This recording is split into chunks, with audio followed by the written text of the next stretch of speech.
This is Chris Wade with the South Carolina Public Safety Chaplains Association. Today we're getting to know some of the chaplains in our state, and today are with Chaplain Rich Robinson. Rich, what public safety chaplain agency do you work with, and how long have you been there? I'm with the Coastal Crisis Chaplaincy, and I've been here over 10 years because I started volunteering on and off, and then I've been full-time about 7 years. Okay, so you started off as a chaplain, and how have you progressed in that? You're now working full-time, so... Yeah. So I started out volunteering. I was a church pastor then, and I started volunteering. Did that for a few years on and off, and then was hired as a deputy senior chaplain, and then probably 2 years ago became senior chaplain, and just loved it. Having a great time. Okay, what do you like about being a chaplain here? I love the collaboration with the community, with all the different agencies. We serve, we don't fall under one agency, we serve all the agencies in our area. So we can be with the sheriff's office 1 minute and 10 minutes later serving in the fire department, and next thing you know, touching base with someone in EMS or at a community event. Or a groundbreaking ceremony, or any kind of thing. So it's just a lot of diversity. What are some of the public safety agencies that you actually work with? We work with in Charleston, Berkeley, and Dorchester County. We serve police, fire, and EMS. Berkeley County, they have sheriff's office chaplains, so we'll help them out if they need help. But we serve the fire departments and EMS out there, and then for Dorchester and Charleston County, pretty much all the agencies within them. So there'd be municipalities, county, state, and then a few of the federal agencies will serve, and school district, just whoever has a need. But really, all the first responders are pretty much our parish, and we tend to them. And then, of course, when you're on the scene of a call, you're dealing with survivors and community members who've been impacted by them. Mm-hmm. Okay. So, what was your faith tradition growing up? I was atheist or agnostic, I guess you'd say. Okay. And I came to Christ at, I think I was 21 years old. And I was a jazz drummer, and that was my first career. And I was playing the music, which is very spiritual music, and I just knew there was something else out there.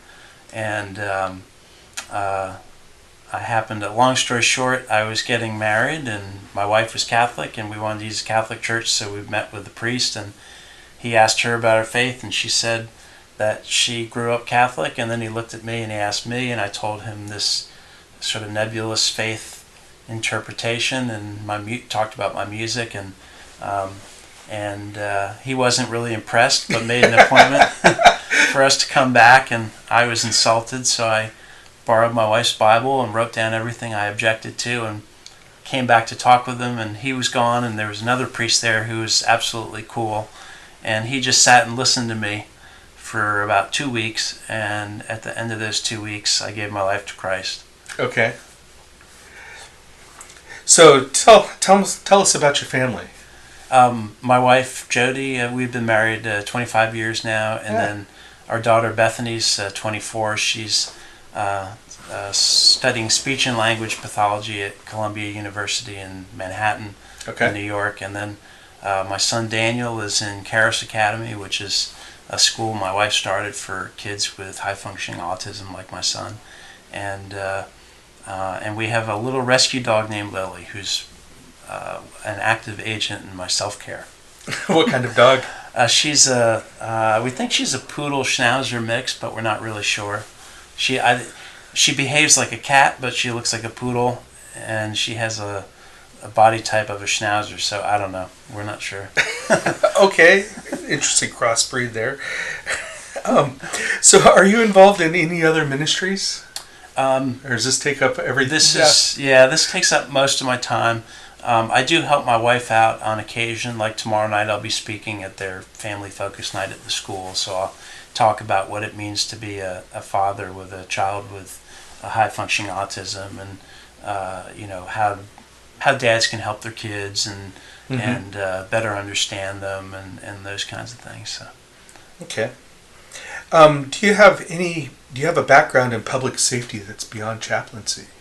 I do. I started. I first started in corporate security in Florida, and then I got into the Department of Corrections and worked in Dade County and correctional institution for the state in a max security prison, and then as a guard. As a corrections officer. Yeah, okay. So did that, and then I ended up getting snatched up to work accreditation and what they called the headquarters security officer. So I basically became the chief's admin officer and basically did all his work for him. So okay. So I had a neat experience there, and then moved up here, and then in Charleston, and I started working in Berkeley County for the sheriff's office in their detention center. And after a little bit of that, I went on the road with Moncks Corner Police, and then from there went to Charleston City Police and thought that would be it. That's all I'd ever do. I was where I wanted to be, and had sort of moved up to the place I wanted to settle at. Chief Greenberg had hired me without a degree, which was they didn't do often, and he told me that he would only hire me if I went back to school and got my degree. So okay. I knew that unless I did something I had interest in, I could never get it done. So I thought, well, I'll do something that has to do with faith and religion. So I started a church ministries degree, distance ed through ORU, and next thing I know, sitting there studying every night made me realize that God had a call on my life, and before I knew it, I had left the police department and was in full-time ministry and youth ministry. Wow, so, from the Catholic to ORU. Yeah, there's to the Methodist Church after that. Okay, yeah. I was saying there's quite a distance traveled there. Yeah, I'm a Christian crossbreed, sort of like my dog. Yeah. Okay. Yeah, I'm a Christian mutt. I can live with that. Yep. Yeah. So, what do you love about being a chaplain? I love intersecting with people in the deepest places. So I think chaplains have the opportunity to interact on a scene, and they can feel very functional, and it can feel very practical, but there's a deep pastoral role that you're fulfilling. Mm-hmm. We always say that we do the practical in a very pastoral way, and then we do the pastoral things in a very practical way. And when you're dealing with people, you're really dealing with them in that intersection between their dignity and their self-worth and really their sacred worth.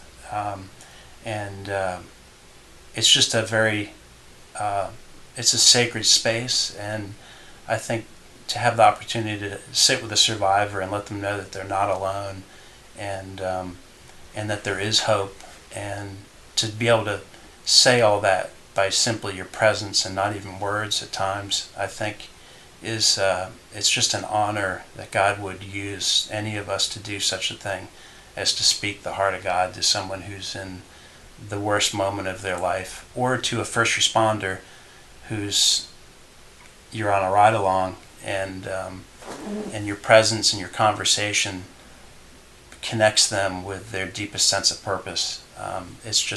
It's an honor to be in that space. It's very humbling, and it's an incredible ministry, and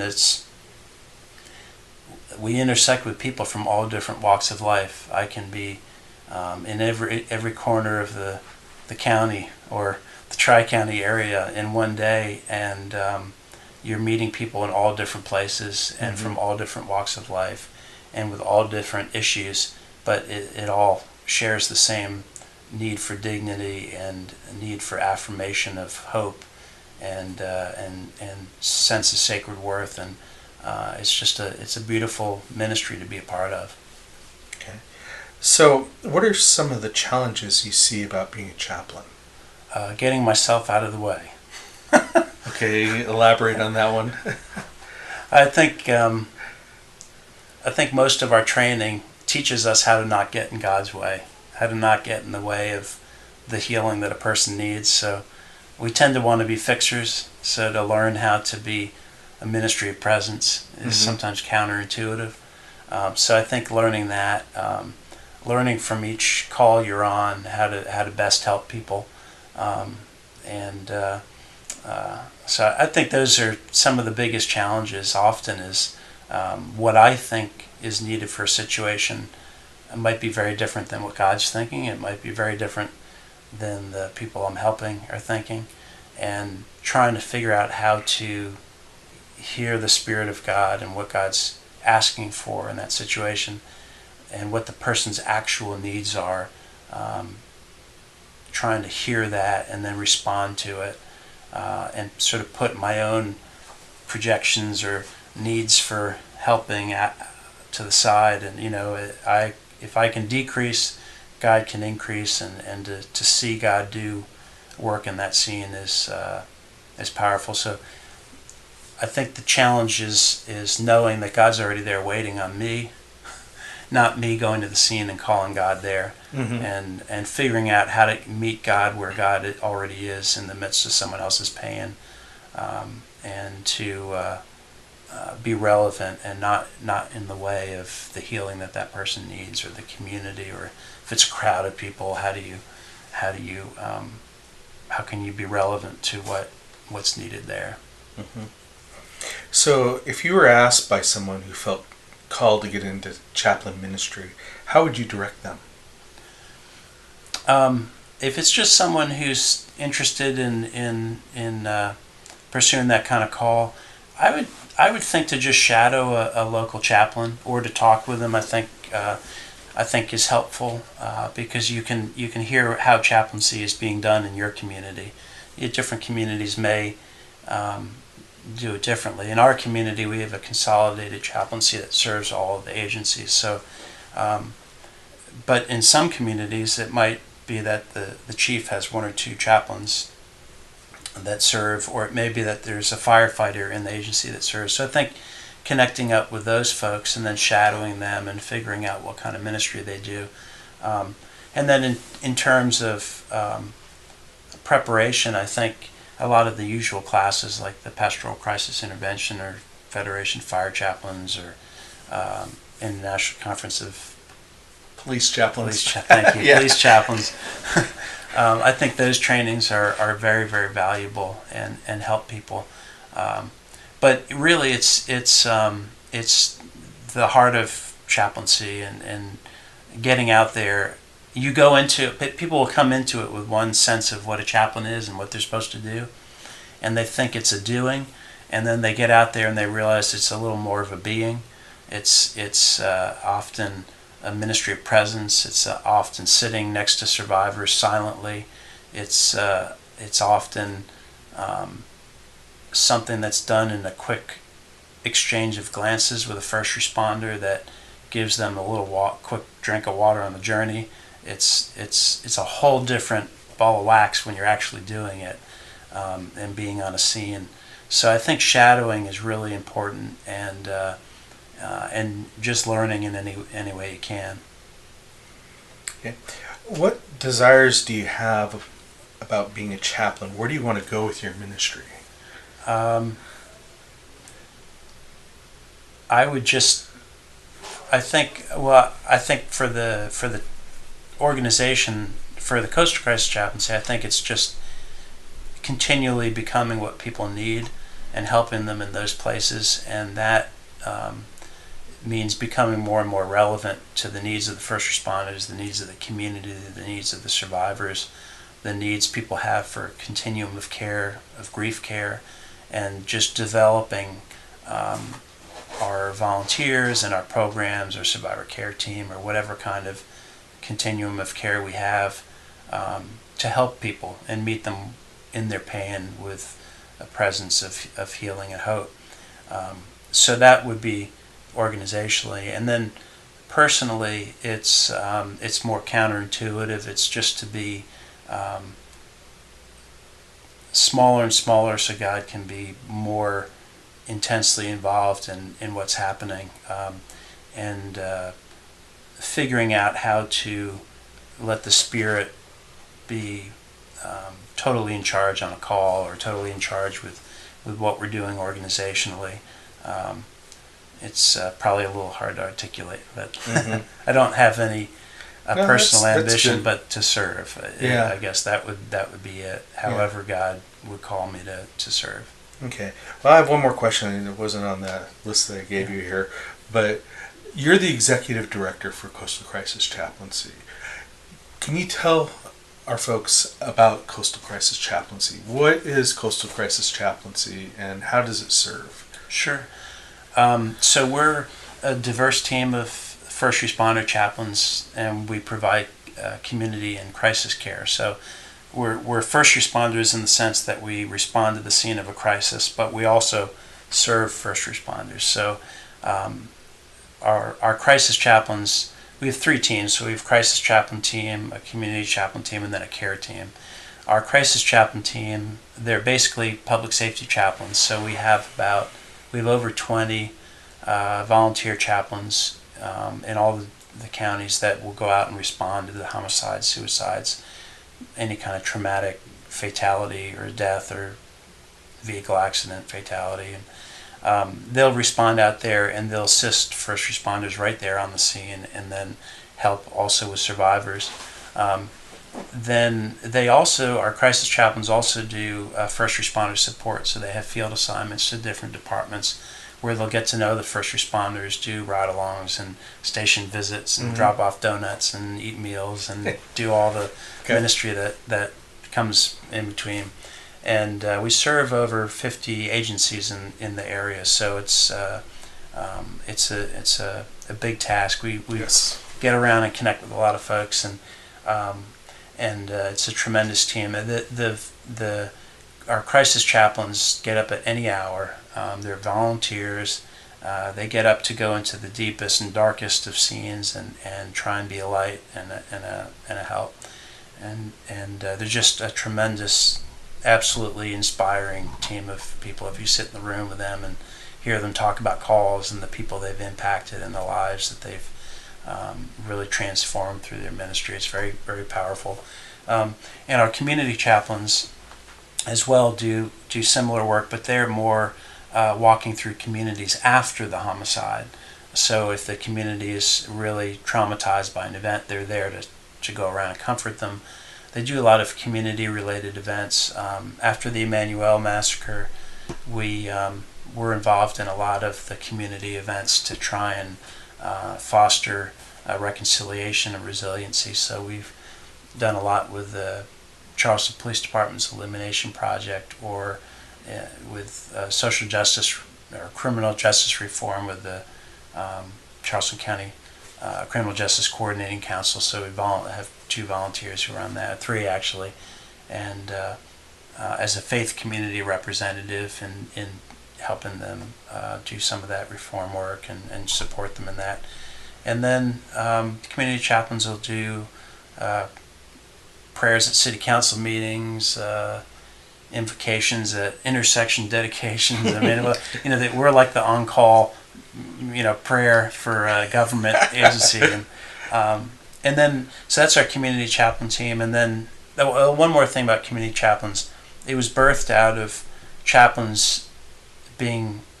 crisis chaplains being exasperated on scenes where they're always responding to the symptom and never have any participation in being part of a solution. So the community chaplains that's their sort of focus, is resiliency related things, reconciliation related things, anything that really affirms a collaborative community where people are working together. So we do a lot of collaborative things, and that's the community chaplain heart.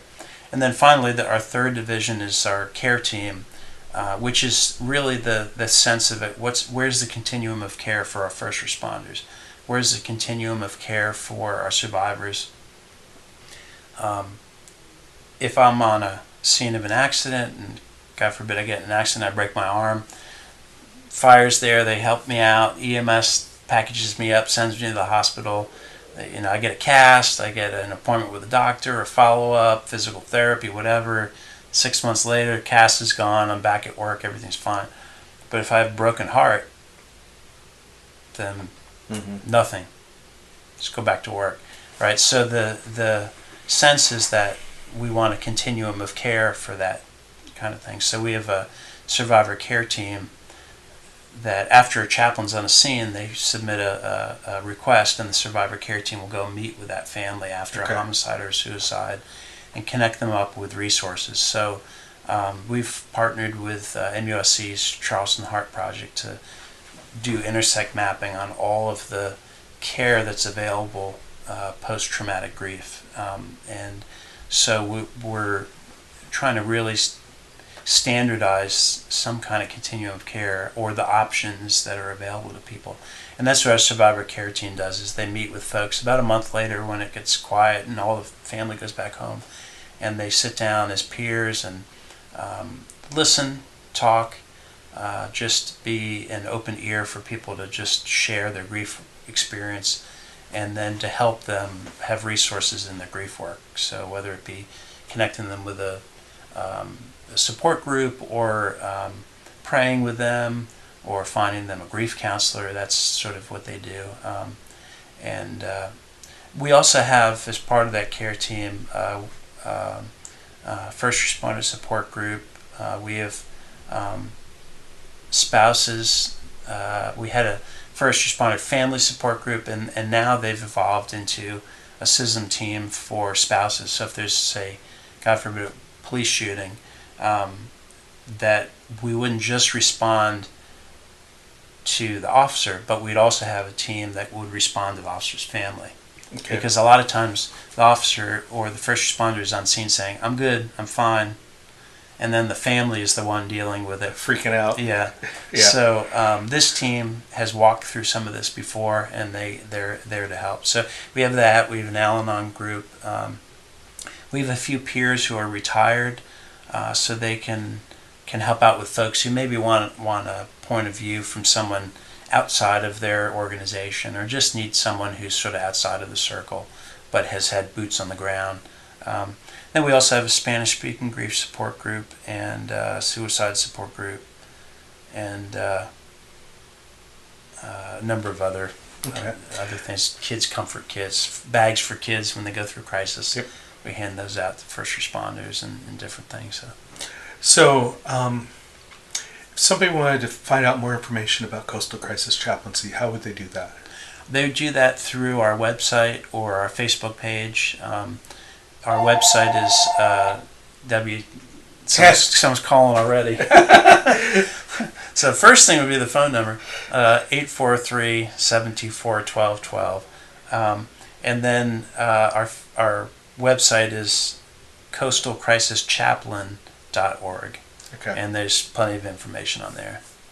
Well, thank you, Rich, for taking the time today. And it sounds like people are already getting... Yeah, I got a call out. Yep, getting a call out. So we'll let you go. Thank you again. Thank you, Chris. Thank you. Bye.